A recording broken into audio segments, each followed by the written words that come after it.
بسم اللہ الرحمن الرحیم۔ ناظرین، آج آپ کو ایک ایسا واقعہ سنائیں گے۔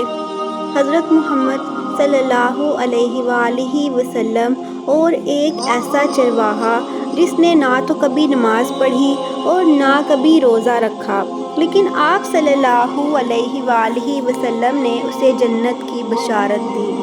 اور وہ بشارت کیسے دی اور وہ کیا وجہ تھی؟ تو اس واقعے کو مکمل جاننے کے لیے میری آپ سے گزارش ہے کہ اس ویڈیو کو مکمل دیکھیے۔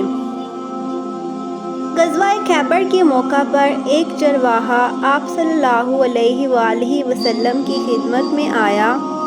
وہ چرواہا یہودیوں کی بکریاں چرایا کرتا تھا۔ اس چرواہے نے جب دیکھا کہ خیبر کے باہر مسلمانوں کا لشکر پڑاؤ ڈالے ہوئے ہے، اس کے دل میں یہ خیال آیا کہ میں جا کر ان سے ملاقات کروں اور دیکھوں یہ مسلمان کیا کہتے ہیں اور کیا کرتے ہیں۔ چنانچہ بکریاں چراتا ہوا وہ مسلمانوں کے لشکر کے پاس پہنچا اور پوچھا، تمہارے سردار کہاں ہیں؟ صحابہ کرام نے فرمایا، ہمارے سردار حضور صلی اللہ علیہ وآلہ وسلم اس خیمے کے اندر ہیں۔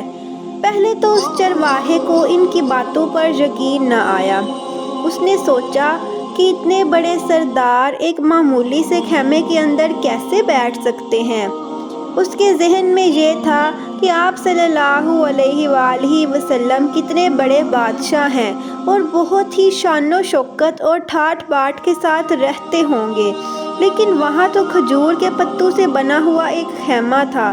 وہ اس خیمے میں آپ صلی اللہ علیہ وآلہ وسلم سے ملاقات کے لیے داخل ہوا۔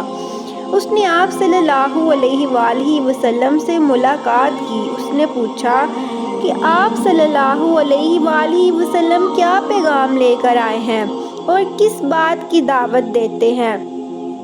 پیارے نبی صلی اللہ علیہ وآلہ وسلم نے اس کے سامنے اسلام، ایمان کی دعوت رکھی اور اسلام کا پیغام دیا۔ اس نے پوچھا کہ اگر میں اسلام کی دعوت قبول کر لوں تو میرا انجام کیا ہوگا اور کیا رتبہ ہوگا؟ حضور صلی اللہ علیہ وآلہ وسلم نے فرمایا، اسلام لانے کے بعد ہم تمہارے بھائی بن جائیں گے اور ہم تمہیں گلے لگائیں گے۔ یہ سن کر اس چرواہے نے کہا، آپ مجھ سے مذاق کر رہے ہیں، میں کہاں اور آپ کہاں؟ میں ایک معمولی سا چرواہا ہوں اور میں ایک کالا حبشی انسان ہوں، میرے بدن سے بدبو آ رہی ہے، ایسی حالت میں آپ مجھے گلے لگائیں گے؟ پیارے نبی نے فرمایا، ہم تمہیں ضرور گلے لگائیں گے، تمہارے جسم کی سیاہی کو اللہ تعالیٰ سفیدی میں بدل دیں گے اور اللہ تمہارے جسم سے اٹھنے والے بدبو کو خوشبو سے تبدیل کر دیں گے۔ یہ باتیں سن کر وہ چرواہا فوراً مسلمان ہو گیا اور کلمہ شہادت پڑھ لیا۔ اس کے بعد اس نے حضور صلی اللہ علیہ وآلہ وسلم سے پوچھا، یا رسول اللہ صلی اللہ علیہ وآلہ وسلم، میں کیا کروں؟ آپ صلی اللہ علیہ وآلہ وسلم نے فرمایا، تم ایسے وقت پر ایمان لائے ہو کہ نہ تو اس وقت نماز کا وقت ہے کہ تم سے نماز پڑھاؤں اور نہ ہی روزے کا زمانہ ہے کہ تم سے روزے رکھواؤں، اور زکوٰۃ تم پر فرض نہیں۔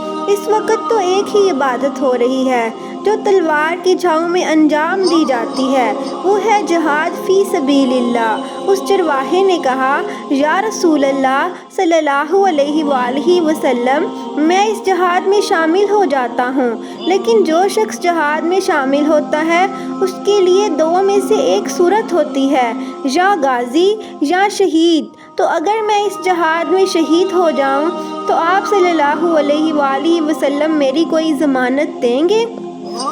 حضور صلی اللہ علیہ وآلہ وسلم نے فرمایا، میں اس بات کی ضمانت دیتا ہوں کہ اگر تم اس جہاد میں شہید ہوگے تو اللہ تمہاری بخشش فرما دیں گے اور تمہیں جنت میں پہنچا دیں گے۔ اور تمہارے جسم کی بدبو کو اللہ تعالیٰ خوشبو میں تبدیل کر دیں گے اور تمہارے چہرے کی سیاہی کو سفیدی میں تبدیل فرما دیں گے۔ چونکہ وہ چرواہا یہودیوں کی بکریاں چراتا ہوا وہاں پہنچا تھا، اس لیے حضور صلی اللہ علیہ وآلہ وسلم نے فرمایا، تم یہودیوں کی جو بکریاں لائے ہو ان کو جا کر واپس کر دو، اس لیے کہ بکریاں تمہارے پاس امانت ہیں اور مسلمان امانت میں خیانت نہیں کرتا۔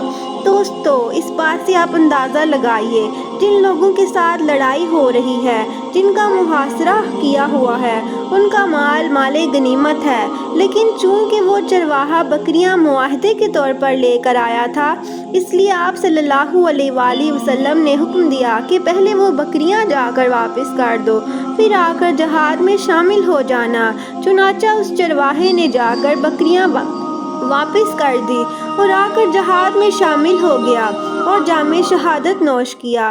جب جنگ ختم ہو گئی تو حضور صلی اللہ علیہ وآلہ وسلم لشکر کا جائزہ لینے گئے۔ ایک جگہ آپ نے دیکھا کہ صحابہ کرام کا مجمع اکٹھا ہے۔ آپ نے قریب پہنچے اور ان سے پوچھا، کیا بات ہے؟ یہ جو لوگ جنگ میں شہید ہو گئے ہیں ان میں سے ایک آدمی ایسا بھی ہے کہ جس کو ہم میں سے کوئی نہیں پہچانتا۔ پیارے نبی نے فرمایا، یہ وہ چرواہا ہے جس نے اللہ کی راہ میں ایک بھی سجدہ نہیں کیا، ایک بھی روزہ نہیں رکھا، لیکن میں اس بات کی ضمانت دیتا ہوں کہ اللہ نے اسے بخش دیا ہے اور اس کے لیے اللہ نے جنت کا وعدہ کیا ہے۔ اے لوگو، میری آنکھیں دیکھ رہی ہیں کہ ملائکہ اس کو غسل دے رہے ہیں اور اس کی سیاہی سفیدی میں تبدیل ہو گئی ہے اور اس کی بدبو خوشبو سے تبدیل ہو گئی ہے۔ پیارے دوستو، اگر آپ کو یہ ویڈیو اچھی لگی ہے تو اس ویڈیو کو لائک کریں اور چینل کو سبسکرائب کریں۔ اللہ حافظ۔